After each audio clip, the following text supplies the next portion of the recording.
1901 साल लहान बाबासाहेब त्यांची भावंड आणि नोकर गाडीने जात होते. रेल्वेने ते चाळीसगाव स्टेशनला पोचले. पुढचा प्रवास बैलगाडीने करायचा होता, पण बैलगाडीवाल्यांना कळलं हे महार आहेत. सगळ्यांनी नकार दिला. उन्हाळ्याचं तापतं ऊन, लहान मूल, तहानलेलं, थकलं होतं. तासन तास वाट बघूनही कोण तयार नव्हतं.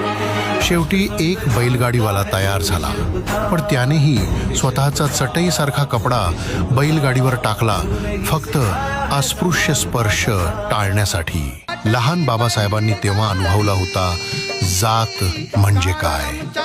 हीच जात जगण्याच्या प्रत्येक टप्प्यावर त्यांना वेढत राहिली. पण म्हणूनच बाबासाहेबांनी ठरवलं, या देशात माणूस म्हणून जगण्याचा हक्क मिळवायचाच. ज्याचं बालपण बैलगाडीच्या अपमानात गेलं,